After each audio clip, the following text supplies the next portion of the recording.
c'est une question de posture.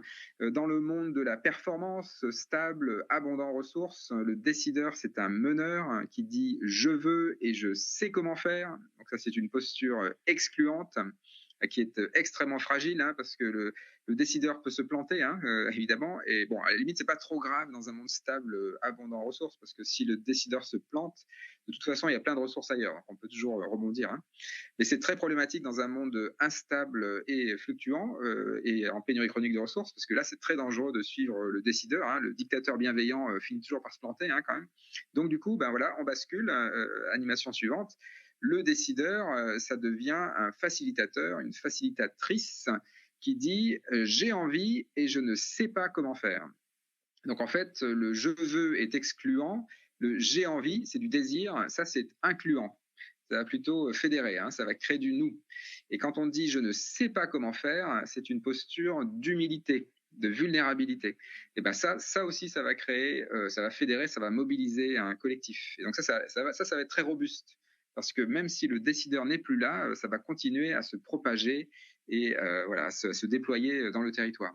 Et donc ça, évidemment que c'est une posture pédagogique. Dans le monde stable, abondant en ressources, le professeur, c'est quelqu'un qui vient pour apporter des réponses. Dans le monde fluctuant, en pénurie chronique de ressources, dans le monde de la robustesse, le professeur, c'est quelqu'un qui vient apporter des questions. Et ce sont les élèves, les étudiants qui vont chercher les réponses de façon collégiale.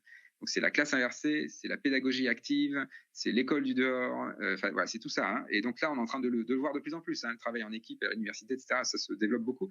Ça, c'est une posture de j'ai envie, je ne sais pas comment faire. Et donc ça va se développer beaucoup. Les approches participatives vont se développer de façon majeure, mais ça commence à se développer dans tous les secteurs, dans l'architecture, dans le bâtiment, dans l'agriculture. Donc c'est la même posture. Et donc il va falloir former à l'université non pas des compétiteurs, mais des coopérateurs. Et donc ça demande des savoir-faire. Savoir parler à des personnes qui ont différentes traditions, différentes cultures, être exposé à des conflits, savoir résoudre des conflits. Donc ça, c'est la meilleure réponse pour déminer les fake news aussi. Donc en fait, l'université, les endroits où on fait de l'enseignement, on va plus vraiment enseigner des choses, on va plutôt apprendre aux étudiants à apprendre. Et donc c'est beaucoup plus joyeux finalement.